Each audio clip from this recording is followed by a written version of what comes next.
Well, I'm making a video update with my guy who's coming. And it's odd. I mean, I feel like I should make a video update. But I don't really know that I have anything to report.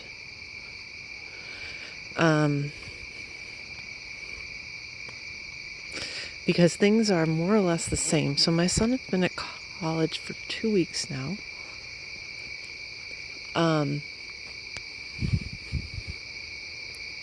And I'm kind of more relaxed.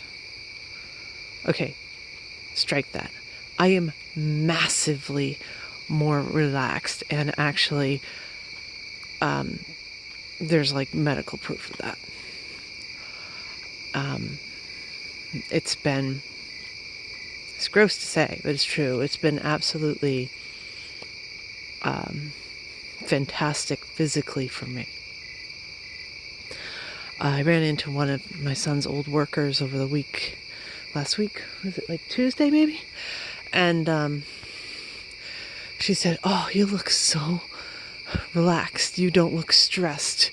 You look so stressed when I was with you before." And I've told this many times.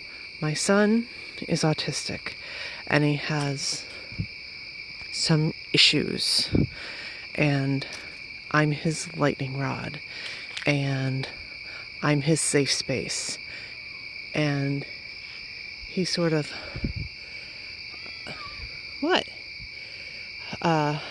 basically I get the worst of him. He keeps doing that lately, just rolling over on his back, being silly.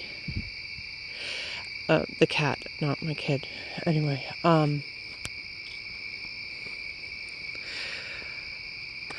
so that was difficult. But what was even more difficult were the people and the stress that came with him. Because I've had my final meetings with all of his health and mental care providers, and I'm not going to see them again. Ever. Well, maybe, but basically, I'm not seeing them again.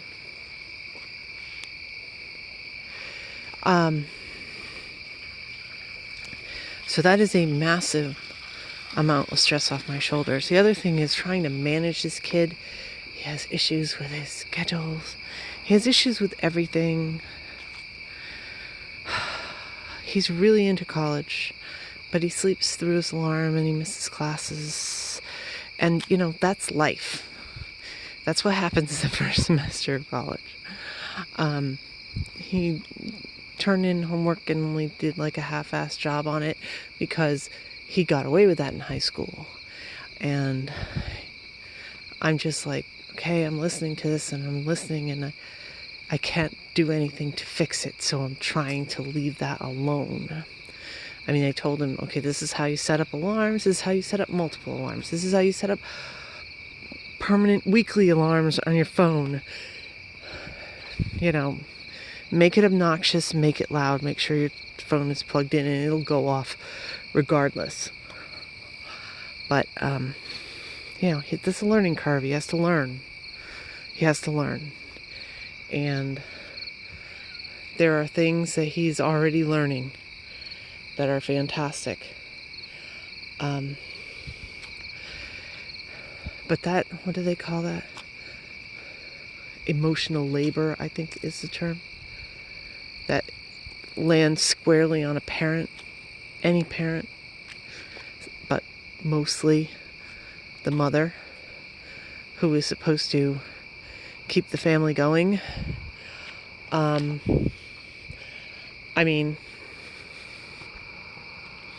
That was so squarely on my shoulders that I basically didn't do anything for 6 years. Oh, here comes a car. Are you gonna stay out of the road? Be a good boy.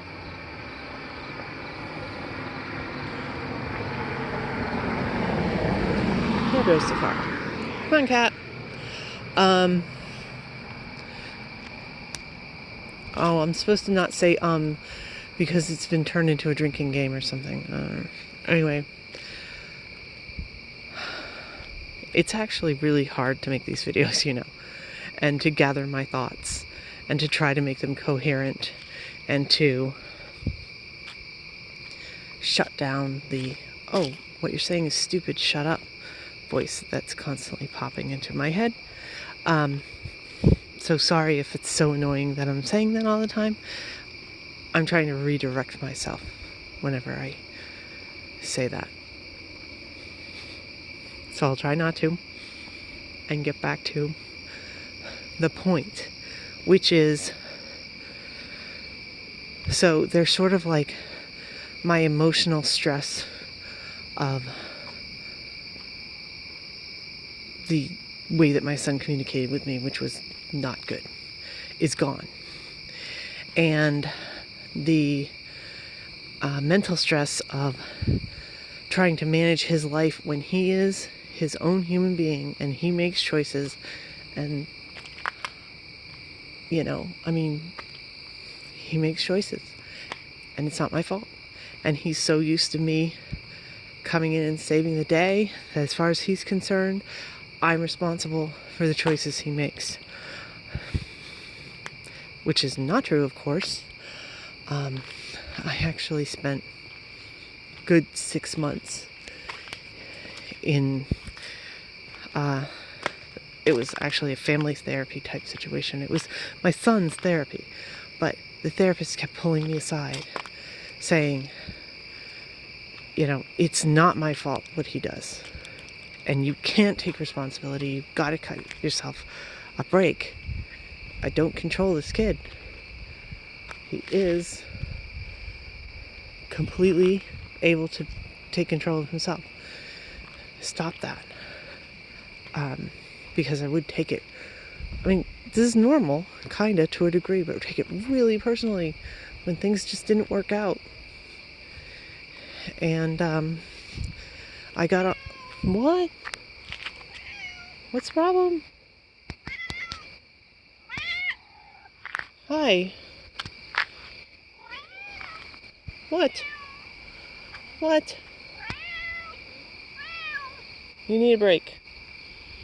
He should have slimmed down more. I haven't been giving him enough walks this year. What, you want to already go back? We can go back if you need to, Kat. So,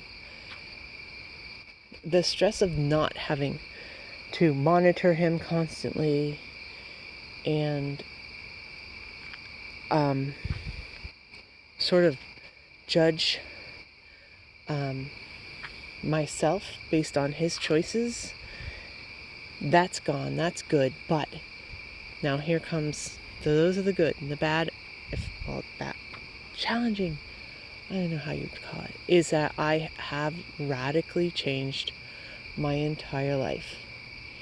That I'm not, I think about him, but I'm not worrying to death.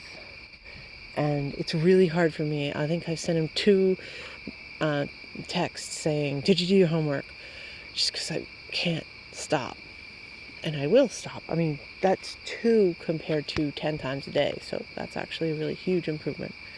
Not trying to pat myself on the back. I'm trying to say, wow, I should be 0. He is a college student and he needs to learn to fail and pull himself up.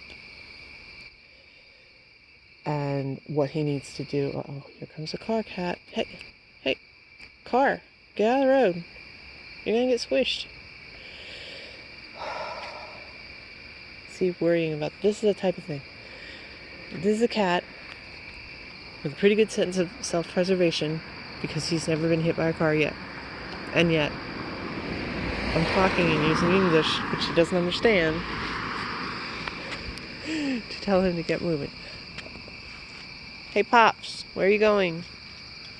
I don't know where he's going. I'm going back. Oh, something is throwing acorns. It's like squirrels or something up there that doesn't like to be disturbed. There you are. Come on, Poppy. Maybe they're getting in a fight with each other. I don't know. We'll go back. Come on. Pop. Come on, Poppy. He'll come eventually. You hear all that?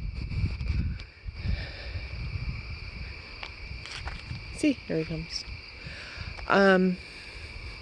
So the stress of completely, totally changing everything I've done for, 18 plus years,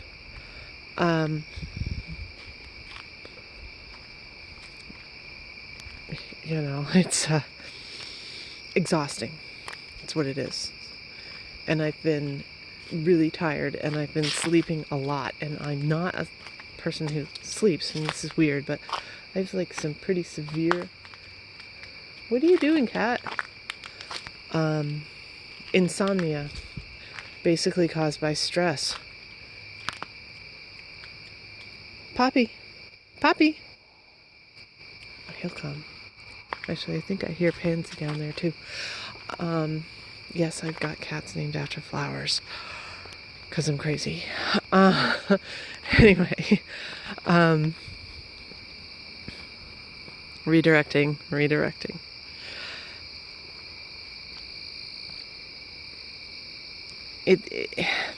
I don't know how to explain that. I think it's also trying to catch up on sort of,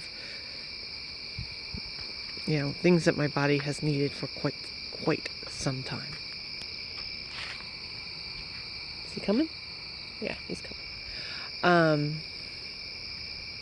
Which is very difficult to do because anything to do with self-care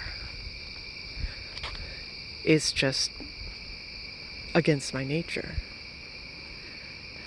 The sleep thing is especially weird. My mother insisted I didn't need to sleep. I shouldn't sleep. Insisted on it. That I had no right to be tired or to sleep. It was the weirdest thing. I was like, what? You think I'm a robot? And I think that did affect me. Because I'm the type of person that when I hear a judgment, it kind of sticks if it's negative. If it's positive, forget that. There's always an excuse for it. There's always a reason that has nothing to do with me.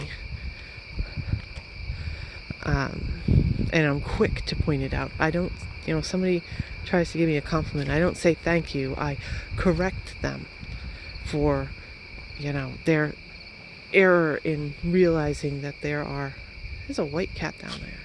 No, that's a dog. Eeks! That's big. That's a dog. Anyway, not noticing the details that they... Clearly, there's a reason for me not to have any positive qualities whatsoever. And like I said, I will seriously point them out. And it is a compulsion, and it is automatic. And,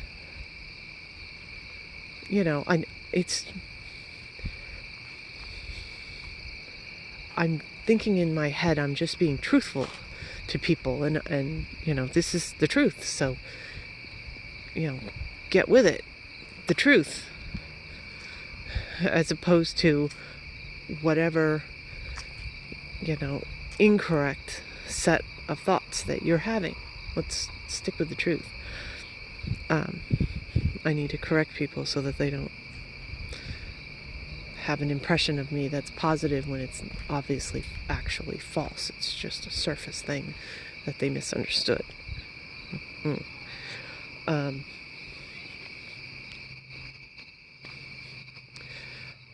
Actually, I haven't seen.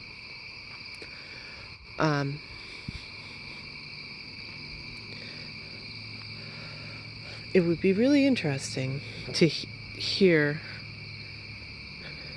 a study on people with avoidant personality disorder and lying. Because Obviously, when somebody asks you what you're doing this weekend, you'll say, oh, I have plans or something, when you don't. There's a lie. I don't know if I'm the only one that does that. There he is, flopping down again. He needs a break. That I have that compulsion to sort of correct people. Who knows? But it feels like a lie if I let somebody think something nice about me when it's clearly wrong. And I can't tolerate it. So that's weird. I think that is distinct to my own sort of self. Because I think that would come up a lot more. People would say, hey, yeah, this is exactly how I think. Because it's annoying. It's annoying both to be the person who's doing the correction, and it's really annoying to the person who's being corrected instead of receiving a compliment to get it pushed back into their face. And no, actually, you're wrong about that. Let me tell you what's true. Yeah, that's really annoying.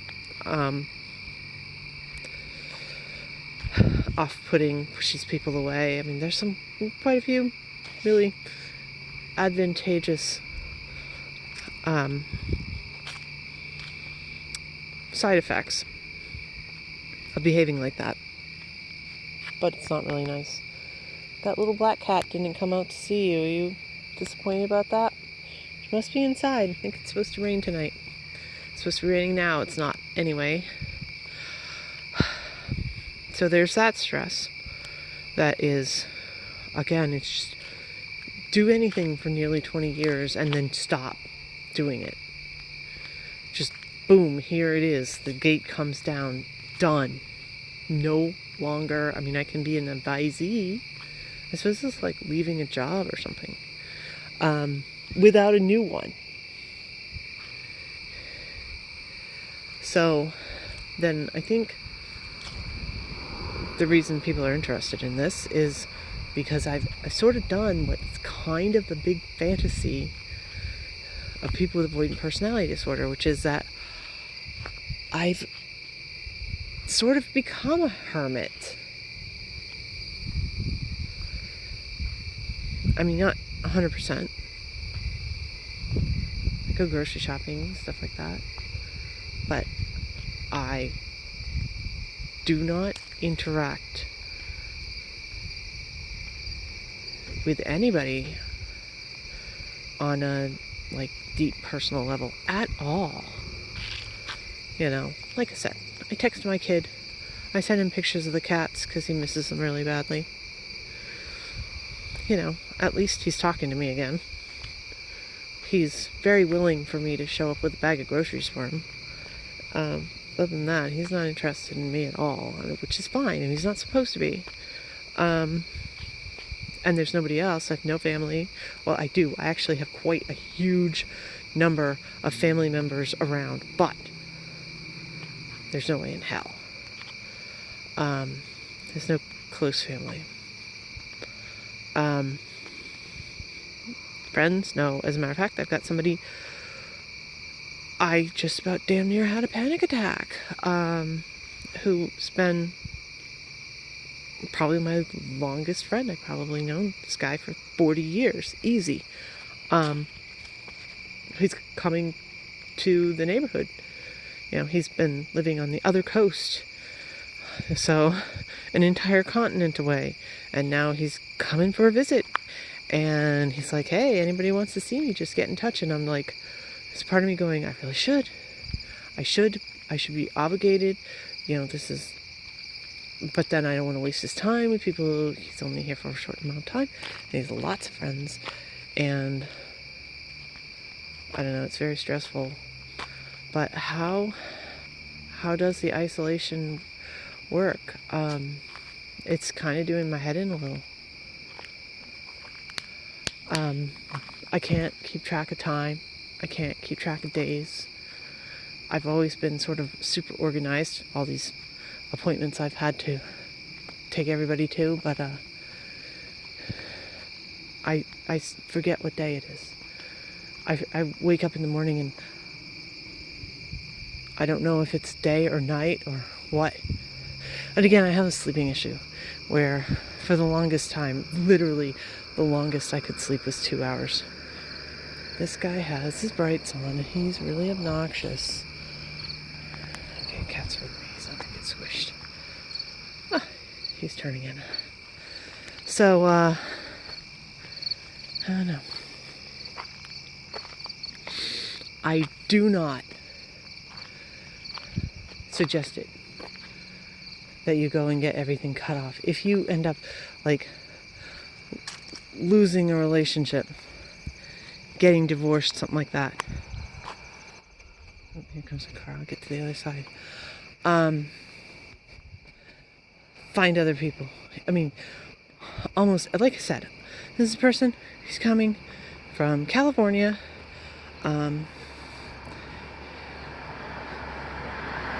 So do as I say, not as I do. Even I have people who know I exist.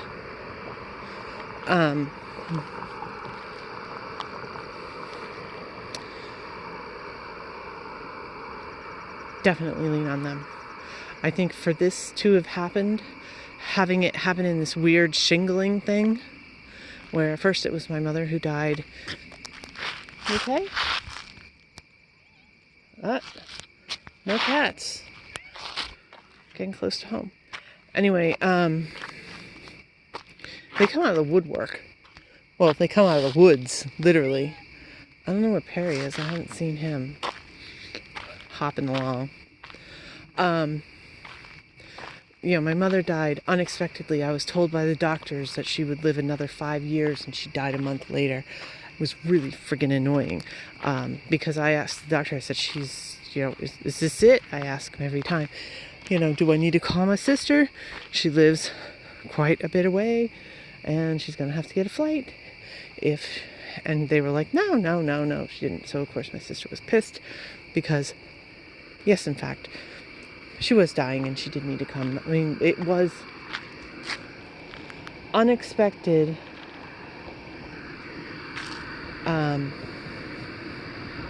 After a very long illness, unexpected and fast.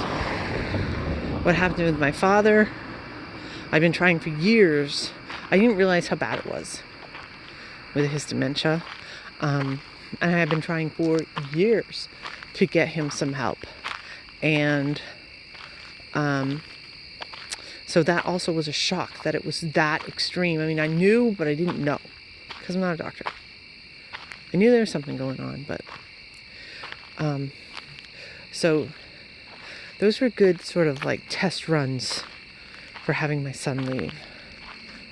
As sick as that is, I'm sort of like, this is the word that's on my tongue. I don't want to get it or attacked for it. I was kind of grateful for the experience. Because again, it was like training wheels. Somebody's doing something over there. Sneezing. Apparently my cats have allergies. I've taken them to the vet. They're like, yeah, it's just allergies, not sick. I don't know. So I'm still in limbo. I'm still basically doing nothing. And yes, I can get away with doing nothing.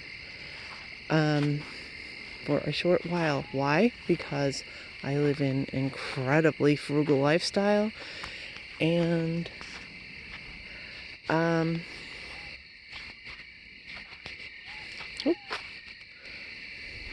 so I can make a very little money stretch.